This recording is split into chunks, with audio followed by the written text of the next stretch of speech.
Assalamualaikum warahmatullahi wabarakatuh. Halo teman-teman, bagaimana kabar kalian hari ini? Semoga kita semua dalam keadaan baik dan selalu dalam lindungan Allah Subhanahu wa Ta'ala. Sebelumnya, perkenalkan nama saya Rahma Adila Dayung Prati, mahasiswi jurusan Pendidikan Agama Islam semester 5 UIN Syarif Hidayatullah Jakarta. Pada video pembelajaran kali ini, kita akan sama-sama belajar mengenai faktor kemunduran umat Islam dan penjajahan bangsa Barat atas dunia Islam. Baiklah, mari kita sama-sama simak pembahasan berikut.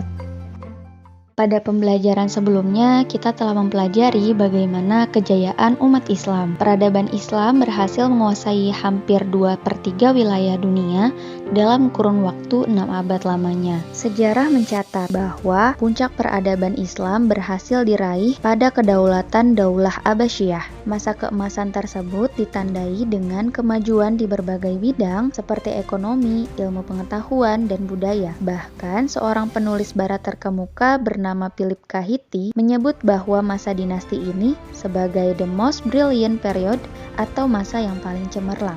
Peradaban dan kebudayaan Islam tumbuh dan berkembang sangat pesat pada masa kedaulatan Abbasiyah. Hal tersebut dikarenakan dinasti Abbasiyah pada periode ini lebih menekankan pembinaan peradaban dan kebudayaan Islam daripada perluasan wilayahnya. Hal ini dibuktikan dengan munculnya para ilmuwan-ilmuwan muslim yang menerbitkan karya-karya fenomenal di bidang ilmu pengetahuan seperti Ibnu Sina dengan ilmu kedokterannya, Al-Hawarizmi dengan penemuan teori aljabar, Ibnu Jabir Al-Hayyan dengan ilmu kimianya, Al-Kindi dengan bidang filsafatnya, dan masih banyak lagi para ilmuwan muslim. Karya-karya dari umat Islam tersebut telah menunjukkan kepada dunia tentang betapa majunya peradaban Islam pada masa tersebut.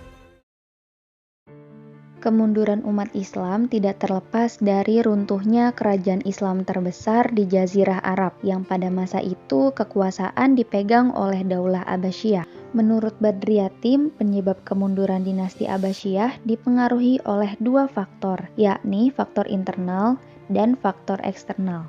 Berikut adalah faktor internal penyebab kemunduran umat Islam. Yang pertama yaitu fanatisme kebangsaan untuk menguasai pemerintahan. Fanatisme kebangsaan ini terjadi di kalangan internal pemerintahan. Bagi sebagian bangsa Arab, mereka belum dapat melupakan pengaruh Daulah Umayyah karena pada masa Daulah Umayyah hampir semua penguasa berasal dari bangsa Arab. Namun bagi kalangan non-Arab, mereka pun menginginkan kekuasaan Daulah Abbasiyah dipegang oleh keturunan mereka. Pergolakan internal politik ini tentunya mempengaruhi kestabilan pemerintahan Abbasiyah. Fanatisme kebangsaan ini kemudian menjadi salah satu pemicu perpecahan di dalam pemerintahan.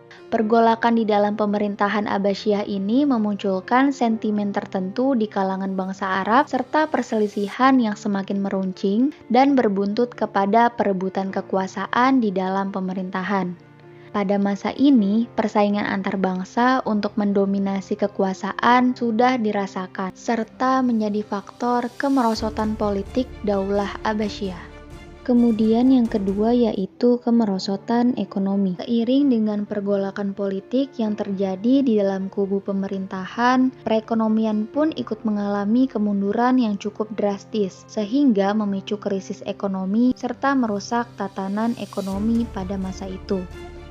Daulah Abbasiyah pada masa itu terkenal dengan perekonomian masyarakat yang sangat maju, terutama dalam bidang pertanian, perdagangan, dan industri. Baitul Mal tidak pernah kekurangan harta. Dana yang masuk juga selalu lebih besar dari dana yang keluar. Kecenderungan penguasa bergaya hidup mewah dan berfoya-foya, hal ini juga diikuti oleh anak pejabat dan para hartawan, menyebabkan terganggunya roda perekonomian masyarakat sehingga kemiskinan melanda rakyat.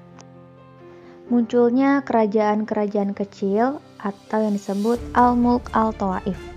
Dengan kekalutan situasi politik serta situasi ekonomi yang tidak menentu, memunculkan daulah-daulah kecil yang hendak memerdekakan diri. Kedudukan khalifah yang tidak cukup kuat membuat para penguasa dan pelaksana pemerintahan memiliki kepercayaan yang rapuh terhadap pemerintah pusat. Dominasi bangsa Turki dan Persia yang juga ingin memerdekakan diri menjadi pemicu perpecahan di dalam wilayah pemerintahan Daulah Abbasiyah. Hal ini terjadi pula pada pemerintahan yang jauh dari pusat untuk memisahkan diri dari kekuasaan Baghdad. Faktor eksternal penyebab kemunduran umat Islam. Serangan bangsa Mongol yang dipimpin oleh Hulagu Khan telah meluluhlantakkan seantero Baghdad dan seluruh penjuru wilayah kekuasaan Daulah Abbasiyah. Penganiayaan dan penyiksaan yang dirasakan oleh umat Islam tidak dapat terelakkan. Tragedi kemanusiaan ini memakan jumlah korban mencapai ratusan ribu umat Islam berlangsung selama 40 hari. Terbunuhnya Khalifah Mu'tasim menjadi penanda akhir dari Daulah Abbasiyah. Runtuhnya kekuasaan Islam tidak hanya dialami oleh Daulah Abbasiyah. Di belahan bumi yang lain juga mengalami peristiwa yang hampir sama. Daulah Bani Ahmar di Andalusia juga berakhir dengan tragis. Khalifah terakhir diusir dari Andalusia, bahkan seluruh umat Islam di Andalusia dipaksa meninggalkan Andalusia atau tetap berada di Andalusia namun harus berpindah keyakinan. Daulah Mughal di India juga mengalami hal yang serupa. Rapuhnya kondisi dalam negeri Daulah Mughal membuka kesempatan Imperium Inggris untuk meruntuhkan kejayaan Mughal, dan penjajahan ini kemudian berlangsung sampai negara India berhasil memerdekakan diri. Penjajahan bangsa Barat atas dunia Islam. Kebangkitan bangsa Barat bermula dari semangat keilmuan yang begitu tinggi yang membawa bangsa Barat pada penemuan-penemuan baru dan banyak melakukan penjelajahan samudra. Serta masa Renaissance atau revolusi industri berakibat pada imperialisme terhadap bangsa-bangsa Islam dan bangsa-bangsa lainnya. Penemuan peta dan kompas membuka bangsa Barat untuk menemukan jalur ekspedisi baru. Perjalanan bangsa Barat ke timur awalnya didasari oleh keinginan untuk mendapatkan rempah-rempah dengan harga yang lebih murah dan mendapatkan keuntungan yang sebesar-besarnya. Sejak dikuasainya Konstantinopel oleh Turki Utsmani, membuat bangsa Barat kesulitan untuk mendapat rempah-rempah. Namun hal inilah yang menjadi cikal bakal imperialisme di negara-negara kekuasaan Islam. Bangsa Barat juga menggalakkan misi politik dengan divide et impera atau politik pecah belah, yaitu penjajah dengan segala cara menciptakan pemisah antara kaum bangsawan dan rakyat kecil. Demikian halnya antara satu penguasa dengan penguasa negara Islam lainnya. Setelah bangsa Barat menguasai ekonomi dan politik negara-negara Islam, terdapat pula bangsa Barat yang menjajah dunia Islam dengan melakukan penyebaran agama Kristen.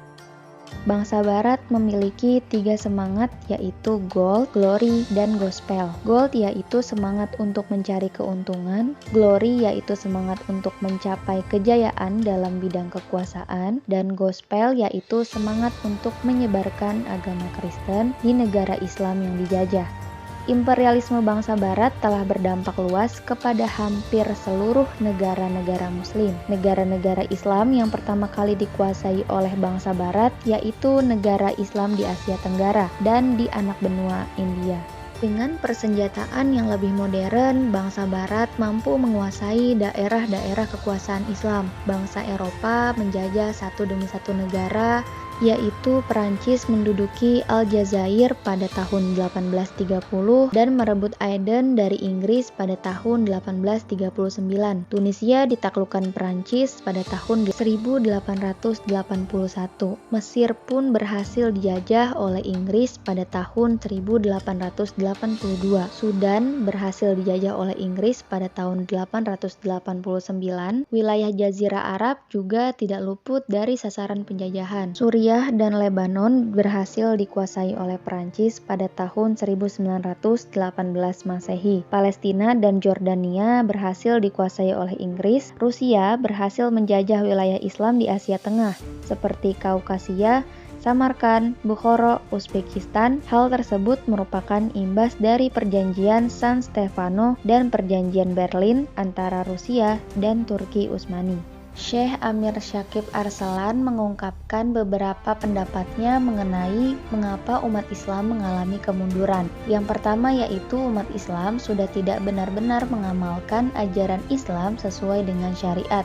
khususnya Al-Quran dan Al-Hadis. Padahal keduanya merupakan sumber pedoman hidup agar umat Islam dapat menjalani kehidupan yang bahagia di dunia dan akhirat, sebagaimana yang Nabi Shallallahu Alaihi Wasallam sabdakan.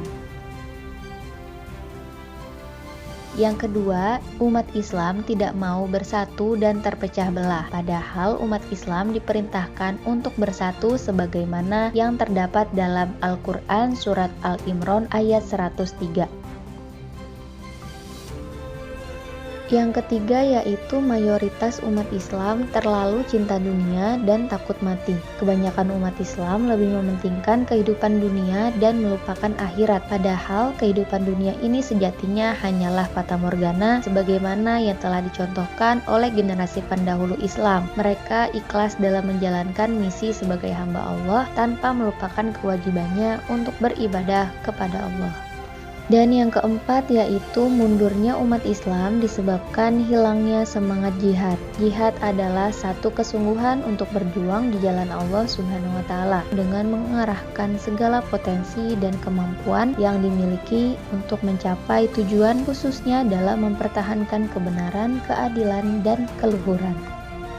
Baiklah teman-teman sekalian, dari pemaparan materi tersebut kita dapat mengambil banyak sekali ibrah bahwa sejatinya ketakwaan adalah kunci utama bagi umat Islam dalam menjemput kemenangan yang telah Allah janjikan. Sebagaimana pesan yang pernah disampaikan oleh Khalifah Umar bin Khattab melalui sepucuk surat yang ditujukan kepada para pasukannya yang saat itu sedang bertempur di medan perang. Pasukan yang kuat adalah pasukan yang benar-benar bertakwa kepada Allah dan menjauhi kemaksiatan. Karena efek kemaksiatan adalah musuh yang jauh lebih berbahaya dibandingkan musuh nyata dalam peperangan.